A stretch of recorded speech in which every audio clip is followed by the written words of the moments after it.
Subscribe کیجئے ہمارے channel شاہد رضا اشرفی official کو اور بیل آئیکن کو پریس کیجئے جس سے آپ کو نئے نئے ویڈیو کی نوٹیفیکیشن ملتی رہے۔ دعا کے حوالے سے ایک نسخہ آپ کو عطا کر دوں۔ حضرت فضالہ رضی اللہ تعالیٰ عنہ فرماتے ہیں کہ آقا کریم صلی اللہ تعالیٰ علیہ وسلم مسجد نبوی شریف میں تشریف لائے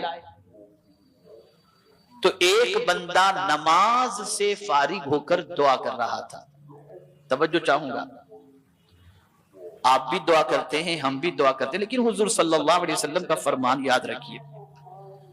سرکار صلی اللہ علیہ وسلم نے دیکھا کہ نماز کے بعد وہ بندہ دعا کے لیے ہاتھ اٹھایا اور سیدھا دعا مانگنا شروع کر دیا، اللہم اغفر لی، اللہم رحمنی، اے اللہ میری مغفرت فرما، مجھ پر رحم فرما۔ تو سرکار صلی اللہ علیہ وسلم نے تعجب کا اظہار فرمایا۔ آقا کریم صلی اللہ تعالی علیہ وسلم نے ارشاد فرمایا، تعجب ہے، پہلے تو اللہ کی حمد کرتا، مجھ پر درود پڑھتا، پھر اللہ سے کچھ مانگتا تو اللہ تیری دعا کو قبول کر لیتا۔ یہاں سے یہ بات سمجھ میں آئی کہ دعا کے لیے جب ہاتھ اٹھائیں تو ڈائریکٹ مانگنا شروع نہ کریں، بلکہ آپ دیکھتے ہوں گے کہ ہم لوگ بھی دعا کے اندر یہی تو پڑھتے ہیں، الحمدللہ رب العالمین والصلاة والسلام علی سید الانبیاء والمرسلین وعلی آلہ وصحابہ الطیبین الطاہرین، اور اس کے بعد دعا مانگتے ہیں۔ اب اگر کوئی اس طرح سے دعا مانگے تو آئیے حضرت عبداللہ ابن مسعود رضی اللہ تعالیٰ عنہ کی روایت سنیں۔ حضرت عبداللہ ابن مسعود رضی اللہ تعالیٰ عنہ فرماتے ہیں، میں مسجد نبوی شریف میں موجود تھا اور نماز سے فراغت کے بعد میں نے اللہ کی بارگاہ میں دعا کے لیے ہاتھ اٹھا کر عرض کیا، الحمدللہ رب العالمین والصلاة والسلام علی سید الانبیاء والمرسلین۔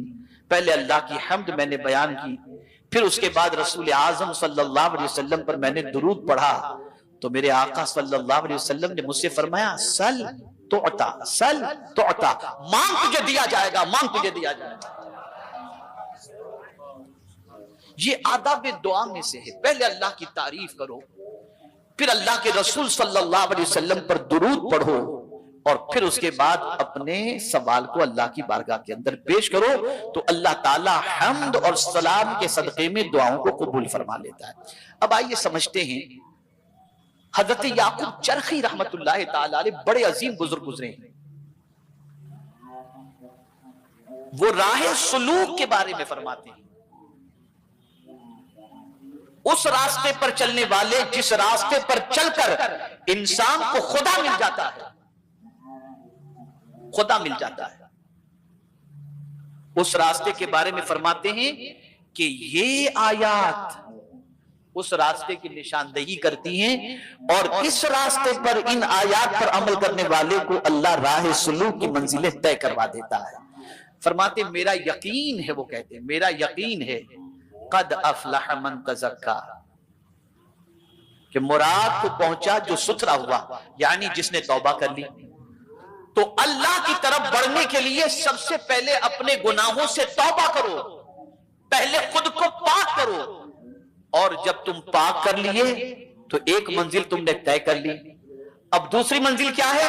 وَذَكَرَ اسْمَ رَبِّهِ، پھر اپنے رب کا نام لو، یہ دوسری منزل، اور رب کا نام جب تم نے لے لیا تو رب کا نام لے کر تم سجدے میں چلے جاؤ، یعنی نماز پڑھو۔ تو قرآن کہتا ہے، جو اللہ کے رسول صلی اللہ علیہ وسلم فرماتے ہیں، جو سجدے میں جاتا ہے وہ اللہ سے قریب ہو جاتا ہے، تو یہ اللہ کے قرب کی دولت نصیب ہو جاتی ہے۔ تو اس آیہ کریمہ میں قد افلح من تزکا وذکر اسم ربہ فصلی، ان آیات کے اندر رب قدیر جل جلالہ نے سلوک کی راہ کے چلنے والے کے حوالے سے ایک عظیم پیغام عطا فرمایا۔ تو من کو پاک کر لو، شرک سے پاک کر لو۔ اللہ کا کرم ہے کہ یہاں کوئی شرک کرنے والا تو نہیں نظر آ رہا اس اجتماع کے اندر، اللہ سب کو اس جرم عظیم سے محفوظ رکھے۔ گناہوں سے توبہ کر لو، برائیوں سے توبہ کر کے اپنے دل کی صفائی کر لو۔ اب یہاں ایک اور بات عرض کروں کہ من اندر سے ناپاک ہے اور ہم نماز پڑھ رہے ہیں، ہم روزہ رکھ رہے ہیں، ہم تلاوت کر رہے ہیں، ہماری زندگی میں جو تبدیلی نہیں آتی کہ نماز پڑھ کر کے بھی باہر نکل کر گناہ کر بیٹھتے ہیں، کیوں؟ اندر سے من پاک نہیں ہے۔ اندر سے دل پاک نہیں ہے. اس کو میں مثال کے ذریعے سمجھاؤں. اگر برتن گندا ہو اور اس گندے برتن کے اندر کوئی لا کر آپ کو بریانی رکھ دے, آپ کھائیں گے؟ جواب دیجیے. آپ گندے برتن میں کھائیں گے؟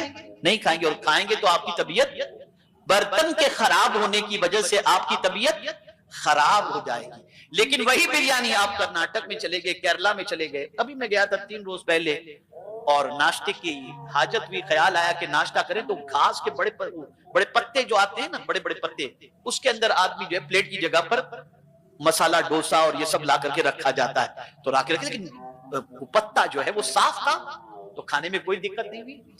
تو اگر برتن صاف ہے تو کھانا چاہے ہلکا ہی کیوں نہ ہو آدمی شوق سے کھا لے گا. اور اگر برتن گندا ہو تو بریانی کھا کر کے بھی طبیعت اس کی خراب ہو جائے گی. اے رسول اعظم صلی اللہ علیہ وسلم کے دیوانوں, نماز پڑھ کر, قرآن پڑھ کر اگر ہماری زندگی میں تبدیلی پیدا نہیں ہو رہی تو ہمارا برتن خراب ہے کہ اندر گندگی بھری. یہ دل گندا ہے, اس کو صاف کرو. اور اس کی صفائی کا بہترین طریقہ, جس طریقے سے ظاہر کو صاف کرنا ہے, کپڑوں کو صاف کرنا ہے, تو آپ پانی کا استعمال کرتے ہیں اور پانی کے ذریعے اپنے کپڑے کی صفائی کرتے ہیں, جگہ کی صفائی کرتے ہیں, بدن کی صفائی کرتے ہیں. لیکن دل تو اندر ہے, اس کی صفائی کیسی ہوگی؟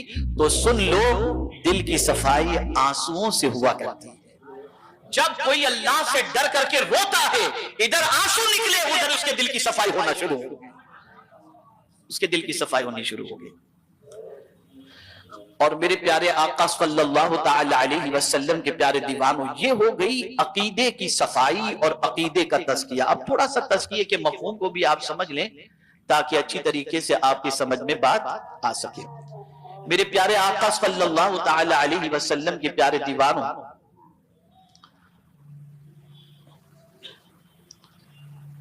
رسول اعظم صلی اللہ تعالی علیہ وسلم کی بعثت کے حوالے سے حضرت ابراہیم علیہ الصلوۃ والتسلیم نے جو دعا کی, تو کیسے رسول کی آمد کی دعا کی؟ ربنا وابعث فیہم رسولا منہم یتلو علیہم آیاتک ویعلمہم الکتاب والحکمت ویزکیہم. ایسا رسول مبعوث فرما جو کتاب و حکمت کی تعلیم دے اور ساتھ ہی ساتھ تزکیہ فرمائے, پاک کر دے. تو مصطفیٰ جان رحمت صلی اللہ علیہ وسلم کی ذات وہ عظیم ذات ہے کہ جو مدینے میں رہ کر مدینے سے دور والوں کے دل کی بھی صفائی کر دیا کرتی. اسی لیے اعلیٰ حضرت کہتے ہیں, چمک تجھ سے پاتے ہیں سب پانے والے, میرا دل بھی چمکا دے چمکانے والے. دل بھی چمکا دے, دل بھی چمکا دے. میرے پیارے آقا صلی اللہ تعالی علیہ وسلم کے پیارے دیوانوں, تو رسول اعظم صلی اللہ علیہ وسلم کے قرب کی دولت جسے نصیب ہوتی ہے, اس کے دل کا میل کچیل خود بخود صاف ہو جاتا ہے. اور میں ایک وظیفہ آپ کو بتا دوں, پیغمبر رحمت صلی اللہ علیہ وسلم سے اگر قریب ہونا ہے تو کیا کریں؟ تو رسول اعظم صلی اللہ علیہ وسلم نے ارشاد فرمایا, قیامت کے دن مجھ سے سب سے زیادہ قریب وہ ہوگا جو سب سے زیادہ مجھ پر درود پڑھتا ہوگا.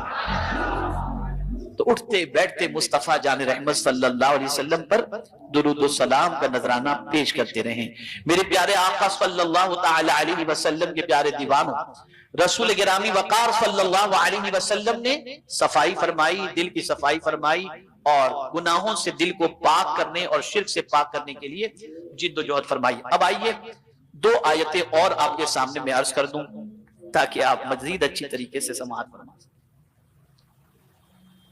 ایک آیت, صرف دل پاک نہیں کرنا, نگاہ بھی پاک کرنا ہے, اور اس کے لیے بھی قرآن مقدس میں تزکیے کا لفظ ہے. اس کے لیے تو آئٹم ہے ماتر 245 روپے کی نہیں, میں یہاں سے لے جانا 245 میں 450 روپے کھلا دیکھ سکتے ہو. اس چیز یہاں سے پکڑو ایک بار لوور زپ دیکھنا بھیا, 2 روپے والی چین نہیں لگاتے, 10.